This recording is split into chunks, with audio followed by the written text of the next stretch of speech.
Good evening बच्चों। सभी को आज के विद्या शक्ति के गणित क्लास में स्वागत है। आई होप सब लोग ठीक है और आज जो है आई होप सभी का दिन जो है अच्छा गुजरा है कि नहीं। तो आपका दिन अच्छा गुजरा है? कैसा था आपका दिन? तो आशा करती हूँ कि आपने जो है खेल कूद के साथ अच्छे से खाना खाया है और साथ ही पढ़ाई भी जो है आपने की है ना? आप लोग सभी अच्छे बच्चे हैं, है ना? यस। तो आज का क्लास हम लोग जो है हमारे मोटिवेशनल कोट के साथ हम लोग यहाँ पे प्रारंभ करेंगे। तो सभी को मेरा स्क्रीन दिखाई दे रहा है? यस। तो हमारा आज का मोटिवेशनल कोट क्या बोलता है? The best view comes after the hardest climb, है ना? कोई बता सकता है इसका अर्थ क्या है करके? The best view comes after the hardest climb. Yes, can anybody tell me? कोई बता सकता है? इसका अर्थ ये है कि बच्चों, जब भी आप कुछ अच्छा या फिर एक अच्छा सीनरी देखना चाहते हो तो सबसे पहले आपको क्या करना पड़ेगा? एक बड़ा सा जो माउंटेन रहता है ना, पर्वत रहता है, उसको सबसे पहले चढ़ना पड़ेगा। चढ़ने के बाद ही आपको जो है वो एक अच्छा सुंदर जो है दृश्य आपको दिखाई देगा। वैसे ही जीवन में भी आपको जो है सुख अनुभव करने के लिए सबसे पहले मेहनत करना जरूरी होता है। अगर आप मेहनत नहीं करेंगे, परिश्रम नहीं करेंगे, तो क्या होता है? आपको जो है जीवन में आगे जाके उसका सुख जो है अनुभव करने को नहीं मिलेगा। अगर आप परिश्रम डालोगे, अगर आप अच्छे से मेहनत करोगे, तभी आपको क्या प्राप्त होगा? जीवन में सफलता प्राप्त होगी। ठीक है। तो इसीलिए आज का जो समय है उसको अच्छे से उपयोग करें। बहुत ही जो है आपको जीवन में आगे ले जाने वाली जो चीजें होती है, पढ़ाई हो या फिर अपना सेहत को मेंटेन करना हो, ऐसे सारे चीजों में अपना समय जो डाले, तभी आपको जो है उसका जो है अच्छा सा सफलता या फिर उसका जो अनुभव होता है, अच्छा अनुभव जीवन में आपको जो है आगे जाकर प्राप्त होगा। ठीक है। तो इसलिए आपको क्या करना है? मेहनत करना है और जीवन में जो है आगे बढ़ना है। ठीक है। और बिल्कुल भी टाइम जो है उसको बर्बाद नहीं करना है फिजूल बातों में, है ना? यस। तो आज का मोटिवेशनल कोट हमने देख लिया। अब हम लोग जाएंगे हमारे रिवीजन की ओर, है ना? तो लास्ट क्लास में हमने क्या रिवाइज किया था? हमने जो है लार्ज नंबर्स अराउंड अस के चैप्टर के ऊपर हमने जो है रिवीजन जो है ऑलरेडी हमने खत्म कर दिया लास्ट क्लास में, है ना? तो आज हम लोग जो है हमारे दूसरा चैप्टर जो है अर्थमेटिक एक्सप्रेशंस, उसके ऊपर जो है हम लोग आज रिवीजन प्रारंभ करेंगे।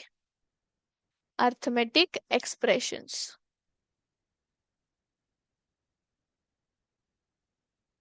Yes, 1 minute. Okay.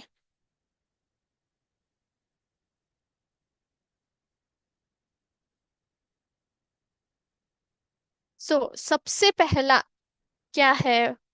What is और what are arithmetic expressions?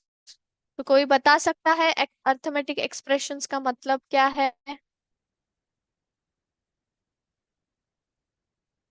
What are arithmetic expressions, कोई बता सकता है? अर्थमेटिक एक्सप्रेशंस का मतलब क्या हो सकता है? हम लोग जब मैथमेटिक्स का जो बात हम लोग सुनते हैं या फिर मैथमेटिक्स हम लोग जो करते हैं, आप हर बार क्या करते हो? आप जो है वहां पे अर्थमेटिक एक्सप्रेशन से लिखते हो, है कि नहीं? तो यहाँ पे जो मैथमेटिकल फ्रेजेस होते हैं,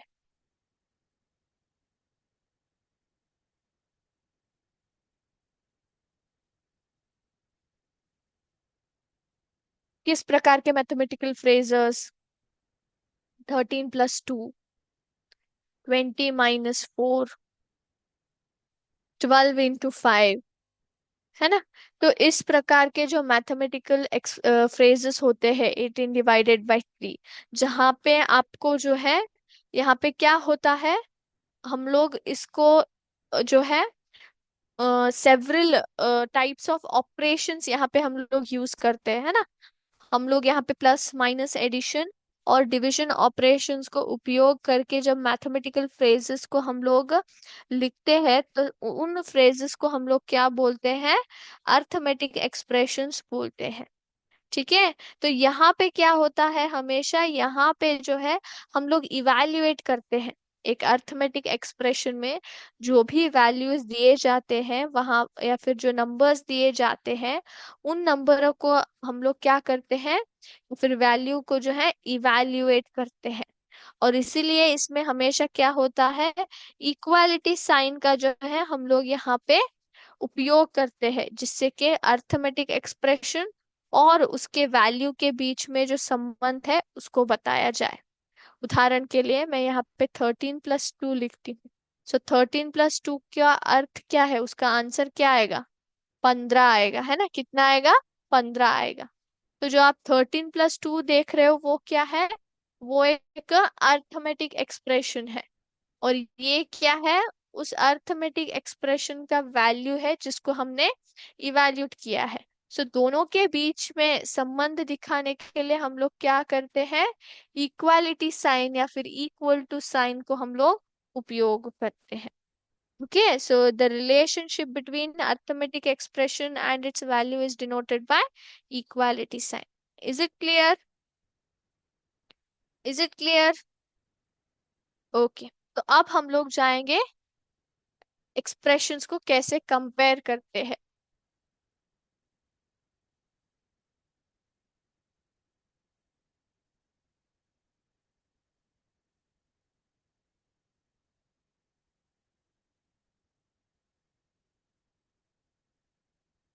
कंपेयरिंग एक्सप्रेशंस, है ना।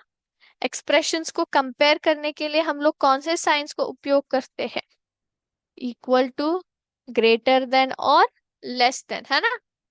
इस प्रकार के तीन साइंस को हम लोग यूज करते हैं, है ना, एक्सप्रेशंस को कंपेयर करने के लिए। तो अभी मैं यहाँ पे कुछ सम्स लिखूंगी, उसका आंसर जो है आपको देना है। ठीक है, सब लोग तैयार है? ऑल राइट, तो सॉल्व करें सब लोग। 1 मिनट, सॉरी।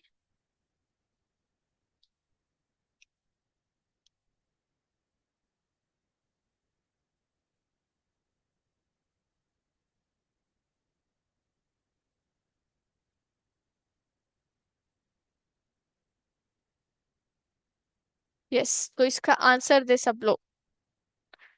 इक्वल टू आएगा कि ग्रेटर देन आएगा कि लेस देन आएगा?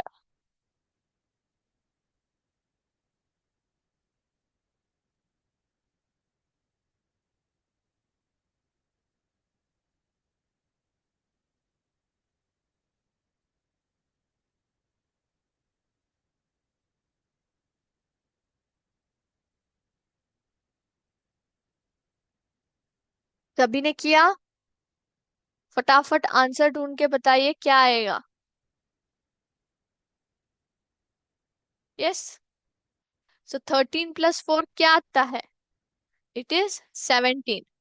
12 - 6 मतलब कितना आएगा, 12 में से 6 निकालेंगे तो 6 आएगा। तो क्या हुआ, 17 इज ग्रेटर देन 6, है ना। नेक्स्ट, 10 5 50, 5 + 25 30, है ना। तो कितना हुआ, 50 इज ग्रेटर देन 30 हुआ। ठीक है। तो इस प्रकार से हम लोग दिए गए एक्सप्रेशंस को एक दूसरे में जो है हम लोग यहाँ पे कंपेयर करते हैं। ठीक है। ओके, तो अभी हम लोग कुछ प्रॉब्लम्स यहाँ पे सॉल्व करेंगे। ठीक है।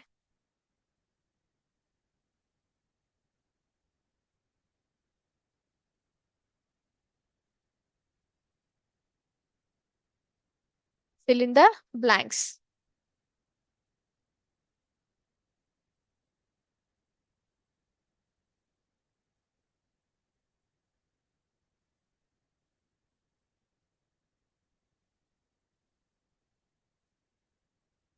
22 + डैश इज इक्वल टू 6 × 5। करे सब लोग करे।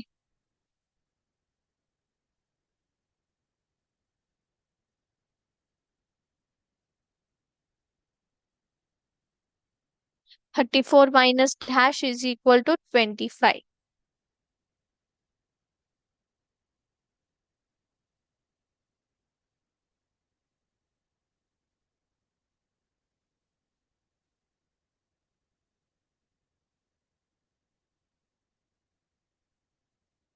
ठीक से आंसर दे सब लोग।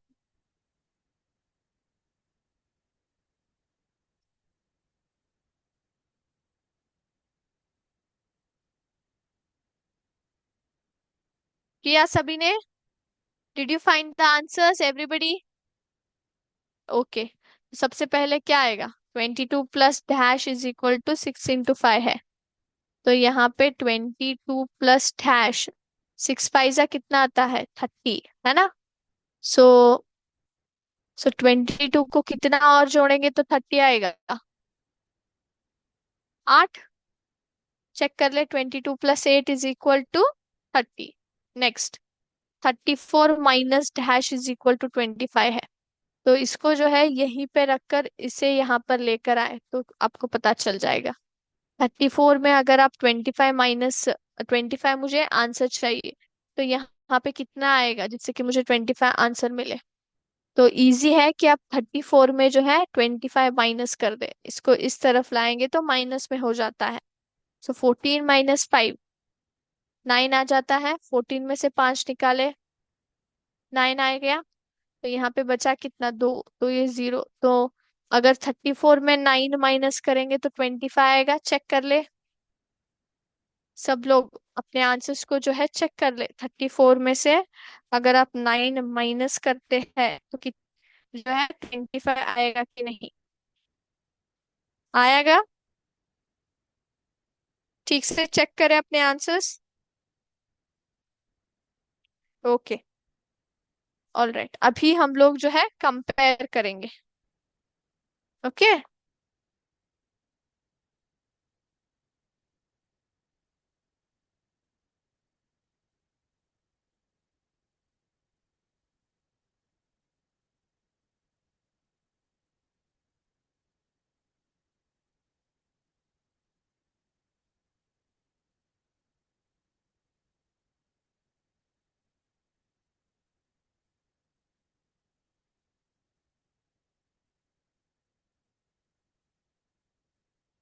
यस।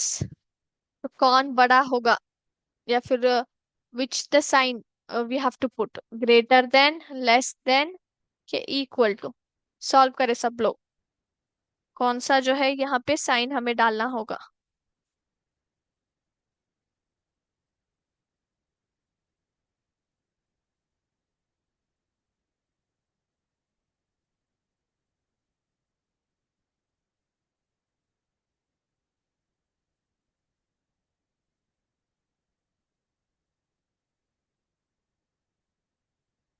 245 प्लस 289 करेंगे तो कितना आएगा?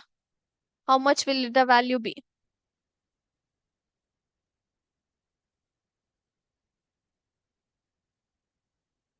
सो 5 + 9 कितना आएगा? 14 आएगा। 9 + 5, 14। सो 8 + 4, 12।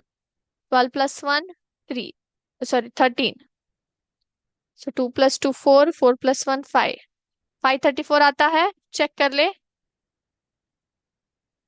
और ये कितना है?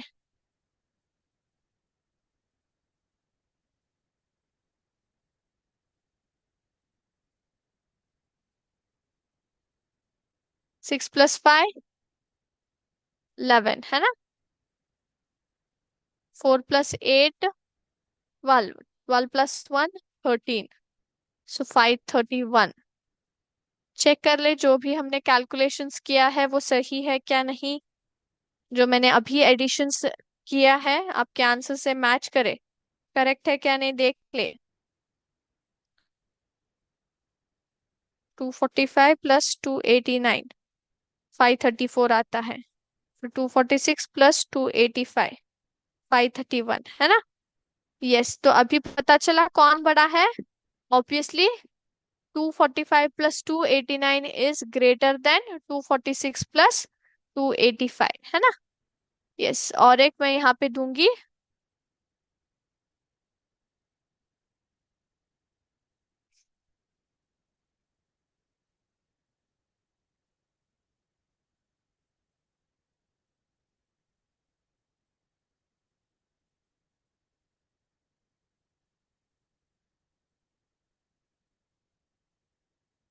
ये सॉल्व करें इसको। 273 - 145 - 272 - 144।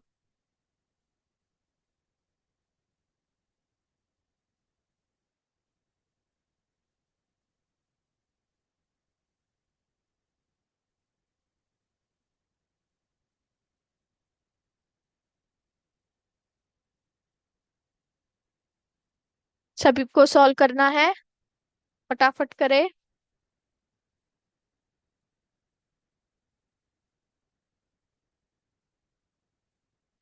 किया सबने? तो अभी मैं सॉल्व करूंगी। ओके, सो 273 - 145। सो 3 - 5 नहीं हो सकता, इसलिए हम यहाँ से बोरो करेंगे।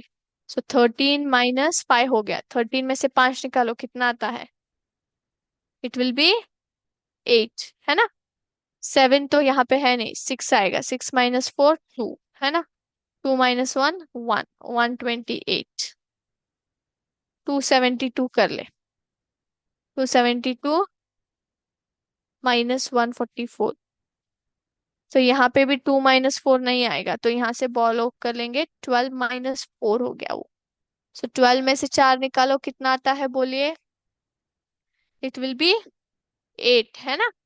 यहाँ पे बचा कितना? 6। 6 - 4 2, 2 - 1 1। तो यहाँ पे भी 128 ही आया। तो यहाँ पे दोनों तरफ जो है बराबर है, तो इसलिए ये आएगा यहाँ पे इक्वल टू साइन, है ना। इक्वल टू चेक कर ले। आंसर जो मैंने यहाँ पे दिखाया है, आपके आंसर से जो है चेक कर ले सब लोग।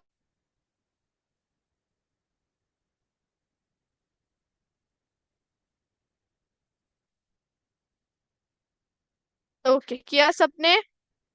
यस। तो यहाँ पे हमने जो है एक्सप्रेशन, अर्थमेटिक एक्सप्रेशंस का मतलब देखा। उसके ऊपर जो है हमने कुछ कंपैरिजन सॉल्व प्रॉब्लम जो है सॉल्व किए। अब हम लोग नेक्स्ट टॉपिक की ओर जाएंगे, जिसका नाम है reading and evaluating complex expressions.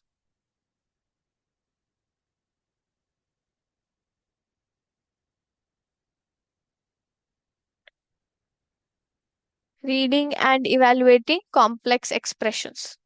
So कई बार क्या होता है, एक्सप्रेशन जो है सेंटेंसेस में दिया जाता है। कैसे दिया जाता है? सेंटेंसेस में दिया जाता है ना।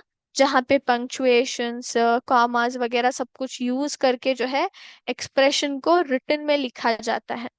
तो बहुत जरूरी है कि उन एक्सप्रेशंस को, जो भी हमें दिया जाता है सेंटेंसेस में, उसको पढ़ के समझ के हमें मैथमेटिकली हमें क्या करना है, उन एक्सप्रेशंस को लिखना है। यानी कि operations, plus minus, multiplication, division या फिर नंबर्स को उपयोग करके हमें जो है एक्सप्रेशन को मैथमेटिकली रिप्रेजेंट करना होता है ना। यस, तो अभी जो है मैं यहाँ पे आपको एक एग्जाम्पल बताऊंगी। Mallesh bought 30 marbles to the playground. Arun bought 5 bags of marbles with 4 marbles in each bag. How many marbles did Malesh and Arun bring to the playground? तो मलेश कितने लेके आया है? डायरेक्टली हमें बोल दिया कि 30 मार्बल्स लेके आया है। वेराज अरुण जो है वो कितना लेकर आया है? 5 bags of marbles। और एक बैग में कितना है? एक बैग में 4 मार्बल है। एक बैग में 4 मार्बल है। वैसे उसने कितने मार्बल्स लिए हैं? 5 बैग जो है मार्बल्स लिए उसने लेके आया है। इसको जो है आपको सबसे पहले मैथमेटिकली एक्सप्रेस करना होगा, है ना। तो मलेश का कितना है, हमें क्या फाइंड आउट करने के लिए बोला है उन्होंने? टोटल मार्बल्स कितने हैं, मलेश और अरुण ने दोनों ने मिलाकर टोटल मार्बल्स उन्होंने कितने लेके आए हैं वो देखना है ना? तो मलेश कितना है, 30 मार्बल्स उसके पास है, प्लस अरुण के पास कितना है, 5 बैग है, और एक बैग में 4 मार्बल्स, तो इसको कैसे लिखेंगे?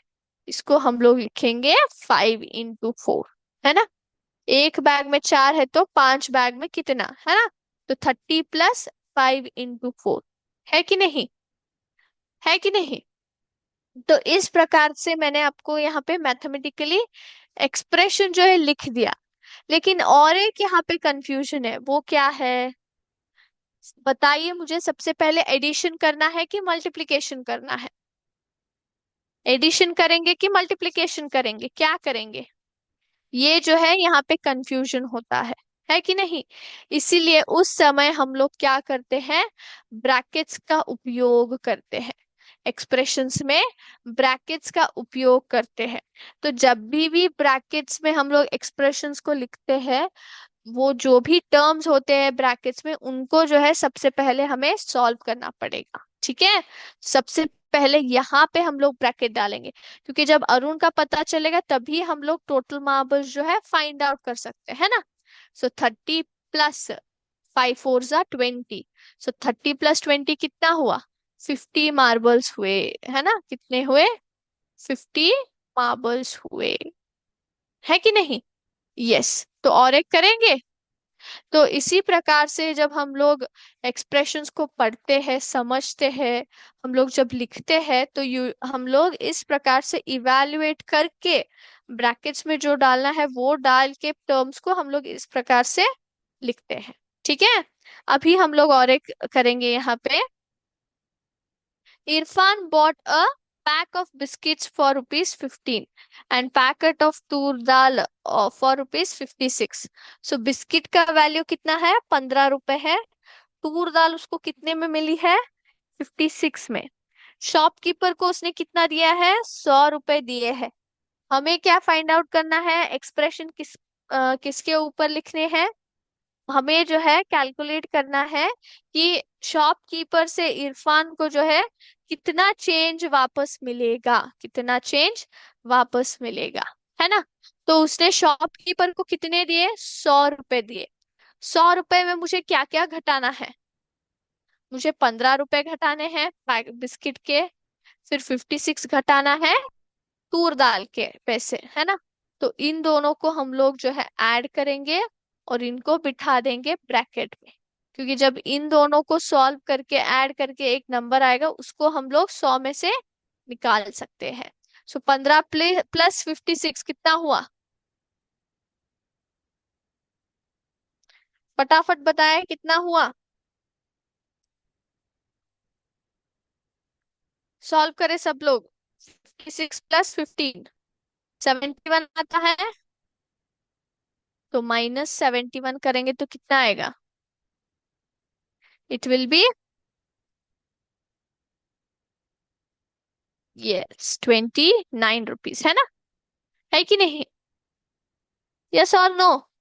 यस, 29 रुपीज चेंज जो है इरफान को वापस मिलेंगे। इज इट क्लियर, सभी को समझ में आया? ओके।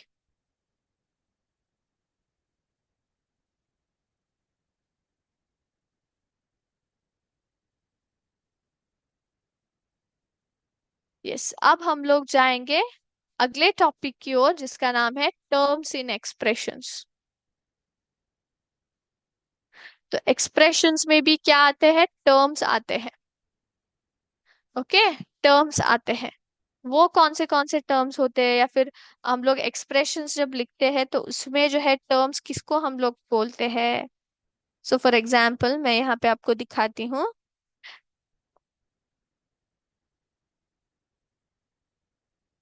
यस, 12 + 7 जो मैंने यहाँ पे लिखा है ना?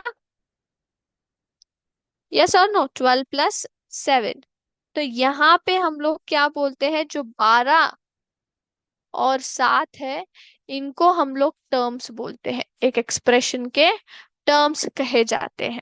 ओके। टर्म्स का मतलब ये है कि वो एक्सप्रेशंस के पार्ट्स होते हैं, भाग होते हैं, जिनको जो है हमने प्लस साइन से जो है उनको सेपरेट किया गया है, सेपरेट किया गया है। तो इनको हम लोग क्यों उपयोग करते हैं? तो कई बार क्या हो जाता है, मल्टीपल ऑपरेशंस को उपयोग करके हम लोग क्या करते हैं, एक मैथमेटिकल एक्सप्रेशंस को बनाते हैं। तो वहां पे जब लिखते हैं, तब कई बार ब्रैकेट्स जो है स्पेसिफाइड नहीं किया जाता है। तो सॉल्व कैसे करते हैं? हम लोग सॉल्व करते हैं depending upon the terms. Terms का जो है उपयोग लेकर हम लोग ऑर्डर को डिफाइन करते हैं, फिर उसके बाद जो है हम लोग यहाँ पे उसको सॉल्व करते हैं। Okay, is it clear? Terms का अर्थ क्या है? ये जो है एक्सप्रेशन के पार्ट्स होते हैं, जिनको प्लस साइन से जो है सेपरेट किया जाता है। Is it clear? Is it clear? अब हम लोग देखेंगे 83 - 14। तो 83 - 14 में टर्म्स कौन कौन से है? तो यहाँ पे आप लोग पूछ सकते हैं कि मैडम आपने तो बोला था अभी कि टर्म्स का मतलब है एक्सप्रेशन के भाग जिनको प्लस साइन से माइनस किया है। यहाँ पे तो प्लस साइन है ही नहीं, है ना? लेकिन इसको इसी प्रकार से भी लिखा जा सकता है, 83 - 14 करके भी लिखा जा सकता है। तो ये जो है इसको हम लोग क्या कहेंगे, जो है टर्म कहेंगे एक्सप्रेशन का। और ये हो गया और एक टर्म, है कि नहीं? तो यहाँ पे दोनों टर्म्स जो है 83 और -14, इन दोनों को जो है हमने प्लस साइन से ही अलग किया है। Is it clear? Is it clear to everybody? समझ में आया ना? ओके। तो अब बताइए इसमें से टर्म्स कौन कौन से होंगे? सिर्फ टर्म्स को स्पेसिफाई करें। 13 - 2 + 6, कौन से टर्म्स होंगे? इसको लिखा कैसे जाता है? 13 + -2 फिर +6, तो टर्म्स होंगे 13 - 2 और 6। Is it clear? समझ में आया सभी को? ओके। और एक मैं यहाँ पे देती हूँ, ट्राई करें, लिखने का प्रयास करें।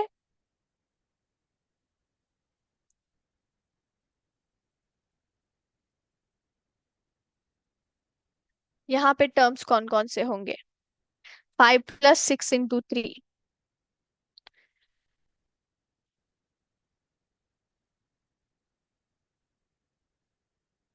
सो यहाँ पे टर्म्स होंगे 5 और 6 × 3। क्योंकि 6 3 सा क्या हो जाता है, डायरेक्टली 18 बन जाता है, तो वो सिंगल टर्म में कन्वर्ट हो जाता है। तो इसलिए जब मल्टीप्लिकेशन होता है तो इसको हम लोग सिंगल ही कंसिडर करते हैं। ठीक है? यस। तो आई होप सभी को जो है आज का रिवीजन क्लास अर्थमेटिक एक्सप्रेशंस के ऊपर समझ में आया। यहाँ पे हमने जो है मीनिंग ऑफ अर्थमेटिक एक्सप्रेशंस, उसके ऊपर जो है कंपैरिजन कैसे करते हैं वो देखा, फिर मिसिंग फिगर्स को कैसे भरते हैं देखा, फिर कॉम्प्लेक्स एक्सप्रेशंस को हम लोग कैसे पढ़ते हैं, इवैल्यूएट करके ब्रैकेट्स के मदद से लिखते हैं वो देखा, और साथ ही एक्सप्रेशंस में टर्म्स कौन से होते हैं, उनको रिकॉग्नाइज कैसे किया जाता है वो देखा। अब हम लोग क्विकली जाएंगे हमारे डिक्टेशन की ओर। तो सब लोग आज का डेट डाले, हेडिंग डाले 7th मैथ्स करके, और डिक्टेशन डाले, ऐसे नंबर्स डाले 1 2 3 4 5। सबसे पहला वर्ड सिंपल। सबसे पहला वर्ड है सिंपल। सिंपल। दूसरा वर्ड है एक्सप्रेशंस। दूसरा वर्ड है एक्सप्रेशंस। एक्सप्रेशंस। पहला वर्ड है सिंपल, दूसरा वर्ड है एक्सप्रेशन, तीसरा वर्ड है, तीसरा वर्ड है अर्थमेटिक। अर्थमेटिक। अर्थमेटिक। अर्थमेटिक। चौथा वर्ड है एग्जाम्पल, एग्जाम्पल। लास्ट वर्ड है चूज, चूज। पहला वर्ड है सिंपल, दूसरा वर्ड है एक्सप्रेशन, तीसरा वर्ड है अर्थमेटिक, चौथा वर्ड है एग्जाम्पल, पांचवा है चूज। ओके। तो बच्चों आज का क्लास हम लोग यहीं पे स्टॉप करेंगे। नेक्स्ट क्लास में फिर से हम लोग इस टॉपिक को कंटिन्यू करेंगे। तब तक के लिए थैंक यू वेरी मच। जय हिंद, जय विद्या शक्ति। Thank you sir.